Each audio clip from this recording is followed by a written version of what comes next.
अपने शास्त्रों के माध्यम से युवा पीढ़ी को सनातन को जानने का जो प्रयास प्राप्त होता है, उसी प्रयास को हम आगे बढ़ा रहे हैं। चाहे भगवान श्री राम हो, चाहे भगवान श्री कृष्ण हो, उन सभी ने अपने गुरुजनों से पुराण और वेदों के प्रवचनों को सुना, ग्रंथों को समझा और उसके अनुसार पूरा जीवन जिया। उसी के अनुसार आज की हमारी युवा पीढ़ी मैकाले ने भटकाई। मैकाले की जो इच्छा थी वो आज होती हुई दिख रही है। जहाँ पर देख रहे हैं न पत्नी सेफ है, न पति सेफ है, न माँ बाप सेफ है। ऐसा दूषित समाज बनता जा रहा है। ये मैकाले की देन है। जाते जाते भी हमें गुलाम बना गया। हमें पुनः अपने कल्चर की ओर लौटना होगा और इसके लिए मैं छत्तीसगढ़ के सभी सनातनियों से एक निवेदन करूंगा, आप आओ या मत आओ, प्लीज़ अपने बच्चों को जरूर भेजो, अपने बच्चों को जरूर भेजो, जिससे वो पता चल सके उन्हें कि सनातन क्या है, भारत क्या है और भारत की परंपराएं क्या हैं। जब तक वो हमारी परंपराओं को नहीं जानेंगे तब तक वो अच्छा जीवन नहीं जिएंगे। सनातन सिखाता है हाउ टू लिव लाइफ, जीवन कैसे जीना चाहिए हमारा सनातन सिखाता है। तो जितने भी युवा पीढ़ी मुझे सुन रही है, प्लीज़ 7 दिन आप आइए और अपने धर्म को और अपने जीवन को जीने की कला सीखें। राम मंदिर चंदा चोरी मामले में एक तस्वीर वायरल हो रही है जिसमें आपके परिवार के बच्चे हैं, तो ये बात बताई जा रहा है कि आप वंशवाद को बढ़ावा दे रहे हैं, बाकी जगह पर वंशवाद का विरोध होता है, तो आपकी योग्य क्या कोई आपका दूसरा शिष्य नहीं था जो जगह लेगा, इस तरह की बहस? आप लोग अगर इस विषय को समझेंगे 2 तरीके से, एक तो ऋषि परंपरा होती है और एक आचार्य परंपरा होती है। हमारे ऋषियों के अनेक शिष्य होते हैं, तो क्या वो ऋषि अपने जिनके खुद, क्योंकि हमारे एक तो संत होते हैं जो शादीशुदा नहीं होते और एक वो संत होते हैं जो गृहस्थी होते हैं। तो गृहस्थी अगर कोई संत महात्मा है तो क्या उनको अपने बच्चे को कुछ और कार्य में लगा देना चाहिए? मैं अगर यहाँ से बोलूँगा, बहुत सारा मीडिया है, क्या मैं उन्हें जुआरी बना दूँ? वो महात्मा क्या चाहेंगे या आप लोग क्या चाहेंगे आपका बेटा क्या बने?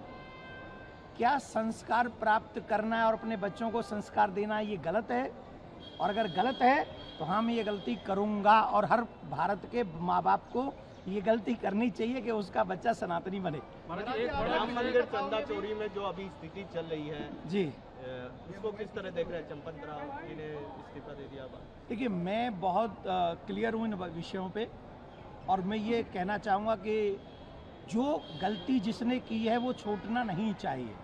अभी भी जांच की क्रिया चल रही है और सभी के लिए बता दूं, मैं जितने भी सनातन को जानने वाले लोग हैं वो इस बात को समझ लें, भगवान के ऊपर चढ़ी हुई एक चवन्नी भी अगर कोई व्यक्ति उसे चुराता है तो वो अपना तो नाश करता ही है, साथ में पूरे परिवार का नाश कर लेता है, इसमें कोई संशय नहीं। महाराज जी, आपने पिछली कथाओं में भी ये आह्वान किया था कि आपकी कथाओं में टीका नहीं तो प्रवेश नहीं, तिलक नहीं। अभी भी कहता हूँ, नो तिलक नो एंट्री, क्योंकि तिलक, मैं रायपुर के और छत्तीसगढ़ से सबसे निवेदन करूंगा, नो तिलक नो एंट्री। इसका मतलब सीधा सा है, अपनी परंपराओं को बढ़ावा देना, अपने संस्कारों को आगे बढ़ाना। हम लोग अपनी संस्कारों को नहीं बढ़ाएंगे, परंपराओं को नहीं बढ़ाएंगे तो कौन बढ़ाएगा? आज मेरे बच्चे को तिलक लगाने में शर्म आती है, आज मेरे बच्चों को सिखा रखने में शर्म आती, क्यों आएगी भाई? वी आर सनातनी ना, वी आर भारतीय, तो हमें अपने कल्चर पे प्राउड करना चाहिए, तो हमें क्यों अपसेट होना है? और इसके माध्यम से, आप सबके माध्यम से एक और बात कहेंगे, बच्चों को बचाना जरूरी है, आने वाली पीढ़ी को बचाना बहुत जरूरी है, गौ माता को बचाना बहुत जरूरी है और सभी लोगों को सनातनी बनाना बहुत जरूरी है कि नहीं? है कि नहीं? है। तो इन सब के पीछे इन सब को बचा सकता है वो है सनातन बोर्ड। आप सारे मंदिर जो भारतवर्ष में है वो सारे मंदिर सरकार से मुक्त करा लीजिए, क्योंकि कोई और धार्मिक जगह सरकार के अंडर नहीं है, सिर्फ भारत के मंदिर जो सनातनी मंदिर है वही अंडर है। सरकार को चाहिए कि वो हमारे मंदिर छोड़ दे और सारे मंदिरों को एक बॉडी बनाए, सनातन बोर्ड, उसमें 4 शंकराचार्य, क्योंकि शंकराचार्यों से ऊपर कौन है, और 5 वैष्णवाचार्य और जो श्रेष्ठ संत हों उनकी बॉडी बनाकर उन्हीं से गौशाला बनवाएं, उन्हीं से मॉडर्न गुरुकुलम बनवाएं जहां राम जी की चरित्र भी पढ़ें और आज का साइंस विद सनातन, और वहीं से जो हमारे गरीब बहन बेटियां हैं उनकी शादी विवाह की व्यवस्था भी करनी चाहिए। ये सब काम सनातन बोर्ड कर सकता है, तो सनातन बोर्ड का होना मेरी नज़र में तो बहुत ज़्यादा जरूरी है। आज एक महत्वपूर्ण विषय, धर्मांतरण के मामले देश और छत्तीसगढ़ प्रदेश में भी बढ़े हैं। लगातार कई ऐसे वर्ग हैं जो हिंदू देवी देवताओं को कमतर बता के अपनी तरफ खींचने का प्रयास करते हैं, क्या कहें? तभी तो हम यहाँ आए कथा करने छत्तीसगढ़ में। इसीलिए तो कथा करने आए, हर जगह कथा करने क्यों जाते हैं? उन्हें बता, हम किसी को कमतर नहीं आंकते। सनातन सबको जीने की कला सिखाता है, हम किसी का अपमान नहीं करते, और जो किसी का अपमान करते हैं वो बड़े कैसे हो सकते हैं? और इसीलिए हम कह रहे हैं सनातन बोर्ड 2 लाख करोड़ प्लस मंदिरों में आता है पर ईयर। अगर उस धन का सदुपयोग हम थोड़ा भी 20% भी अगर इन हमारे आदिवासी क्षेत्रों में लगा दें और उनके धर्मांतरण को रोक लें तो हम वो करने में सक्षम हैं। लेकिन जब तक हम ये नहीं करेंगे तब तक हमारा ये धर्मांतरण ऐसे ही वो, क्योंकि पैसे के बल पे भी करते हैं। और मुझे आशा है सिर्फ नरेंद्र मोदी जी से, हमारे देश के यशस्वी प्रधानमंत्री जी से आशा है, जो आज तक नहीं हुआ, आज़ादी के बाद कोई प्रधानमंत्री नहीं कर सका कि मंदिरों को आज़ाद करके एक सनातन बोर्ड का गठन करे। मैं ये आशा करता हूं कि मेरे देश के यशस्वी प्रधानमंत्री जी और संघ और बीएचपी भी एक ऐसा काम करके जाएंगे जिससे सनातन बोर्ड बनेगा, मंदिर स्वतंत्र हो जाएंगे, गौ हत्या बंद हो जाएगी, बच्चे बच जाएंगे और निःशुल्क हॉस्पिटल बनाए जाएंगे, और उन सब के माध्यम से आने वाली पीढ़ी को संस्कार मिलेगा, बीमारों को इलाज मिलेगा, गौ माता की सेवा मिलेगी, और जो युवा बच्चे जानना चाहते हैं उन्हें जीने की राह मिलेगी। धन्यवाद। चंदा चोरी मामले में जो प्राण प्रतिष्ठा हुई है वो भी इस घेरे में आ रही है, जो जांच हो रही है, क्योंकि 100 करोड़ ज़्यादा उसमें खर्चा हुआ। भैया एक बात सुन लो हमारी, चोर कोई बचना नहीं चाहिए और झूठों कोई फंसना नहीं चाहिए। ईमानदारी से आप पत्रकारिता करो, जितने भी चोर हैं सबका नाम उजागर करो, और ईमानदारी से जज अपनी जजमेंट दें, वो सारे चोरों को अंदर कर दें। सियावर रामचंद्र की जय। अपने शास्त्रों के माध्यम से युवा पीढ़ी को सनातन को जानने का जो प्रयास प्राप्त होता है, उसी प्रयास को हम आगे बढ़ा रहे हैं। चाहे भगवान श्री राम हो, चाहे भगवान श्री कृष्ण हो, उन सभी ने अपने गुरुजनों से पुराण और वेदों के प्रवचनों को सुना, ग्रंथों को समझा और उसके अनुसार पूरा जीवन जिया। उसी के अनुसार आज की हमारी युवा पीढ़ी मैकाले ने भटकाई। मैकाले की जो इच्छा थी वो आज होती हुई दिख रही है। जहाँ पर देख रहे हैं न पत्नी सेफ है, न पति सेफ है, न माँ बाप सेफ है। ऐसा दूषित समाज बनता जा रहा है। ये मैकाले की देन है। जाते जाते भी हमें गुलाम बना गया। हमें पुनः अपने कल्चर की ओर लौटना होगा, और इसके लिए मैं छत्तीसगढ़ के सभी सनातनियों से एक निवेदन करूंगा, आप आओ या मत आओ, प्लीज़ अपने बच्चों को जरूर भेजो, अपने बच्चों को जरूर भेजो, जिससे वो पता चल सके उन्हें कि सनातन क्या है, भारत क्या है और भारत की परंपराएं क्या हैं। जब तक वो हमारी परंपराओं को नहीं जानेंगे तब तक वो अच्छा जीवन नहीं जिएंगे। सनातन सिखाता है हाउ टू लिव लाइफ, जीवन कैसे जीना चाहिए हमारा सनातन सिखाता है। तो जितने भी युवा पीढ़ी मुझे सुन रही है, प्लीज़ 7 दिन आप आइए और अपने धर्म को और अपने जीवन को जीने की कला सीखिए। महाराज जी, राम मंदिर चंदा चोरी मामले में एक तस्वीर वायरल हो रही है जिसमें आपके परिवार के बच्चे हैं, तो ये बात बताई जा रहा है कि आप वंशवाद को बढ़ावा दे रहे हैं, बाकी जगह पर वंशवाद का विरोध होता है, तो आपकी योग्य क्या कोई आपका दूसरा शिष्य नहीं था जो जगह लेगा? इस तरह की बहस। आप लोग अगर इस विषय को समझेंगे 2 तरीके से, एक तो ऋषि परंपरा होती है और एक आचार्य परंपरा होती है। हमारे ऋषियों के अनेक शिष्य होते हैं, तो क्या वो ऋषि अपने जिनके खुद, क्योंकि हमारे एक तो संत होते हैं जो शादीशुदा नहीं होते, और एक वो संत होते हैं जो गृहस्थी होते हैं। तो गृहस्थी अगर कोई संत महात्मा है तो क्या उनको अपने बच्चे को कुछ और कार्य में लगा देना चाहिए? मैं अगर यहाँ से बोलूँगा, बहुत सारा मीडिया है, क्या मैं उन्हें जुआरी बना दूँ?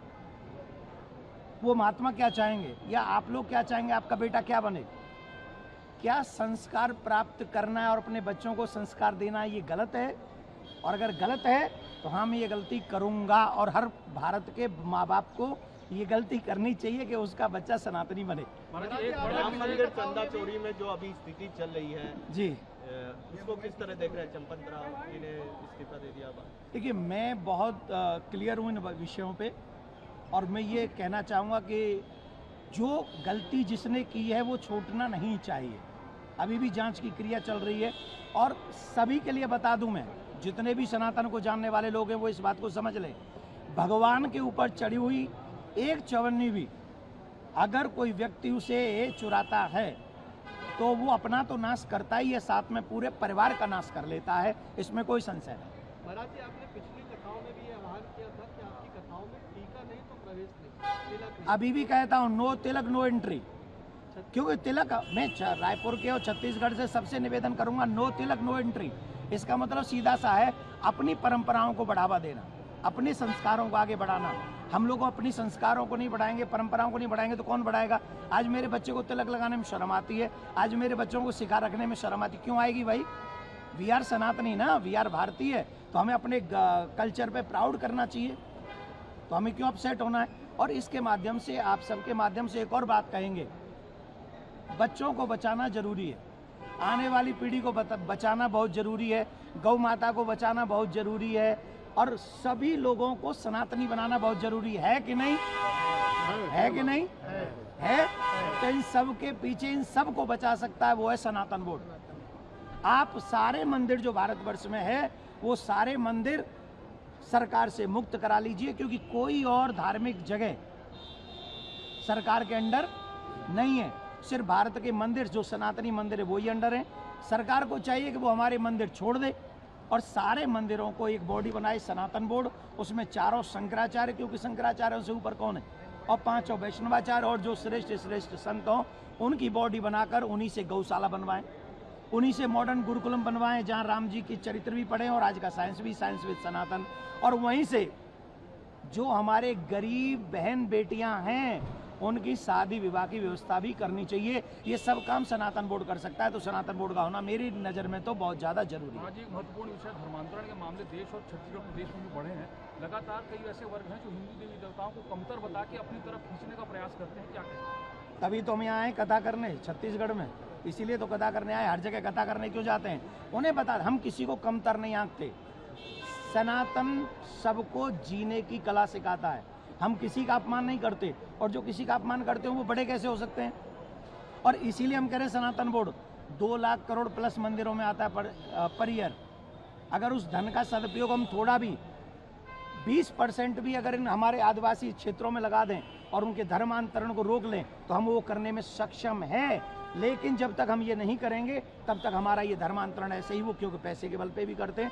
और मुझे आशा है सिर्फ नरेंद्र मोदी जी से, हमारे देश के यशस्वी प्रधानमंत्री जी से आशा है, जो आज तक नहीं हुआ, आज़ादी के बाद कोई प्रधानमंत्री नहीं कर सका कि मंदिरों को आज़ाद करके एक सनातन बोर्ड का गठन करे। मैं ये आशा करता हूं कि मेरे देश के यशस्वी प्रधानमंत्री जी और संघ और बीएचपी भी एक ऐसा काम करके जाएंगे जिससे सनातन बोर्ड बनेगा, मंदिर स्वतंत्र हो जाएंगे, गौ हत्या बंद हो जाएगी, बच्चे बच जाएंगे और निःशुल्क हॉस्पिटल बनाए जाएंगे, और उन सब के माध्यम से आने वाली पीढ़ी को संस्कार मिलेगा, बीमारों को इलाज मिलेगा, गौ माता की सेवा मिलेगी, और जो युवा बच्चे जानना चाहते हैं उन्हें जीने की राह मिलेगी। धन्यवाद। चंदा चोरी मामले में जो प्राण प्रतिष्ठा हुई है वो भी उस घेरे में आ रही है जो जांच हो रही है, क्योंकि 100 करोड़ ज़्यादा उसमें खर्चा हुआ। भैया एक बात सुन लो हमारी, चोर कोई बचना नहीं चाहिए और झूठों कोई फंसना नहीं चाहिए। ईमानदारी से आप पत्रकारिता करो, जितने भी चोर हैं सबका नाम उजागर करो, और ईमानदारी से जज अपनी जजमेंट दें, वो सारे चोरों को अंदर कर दें। सियावर रामचंद्र की जय।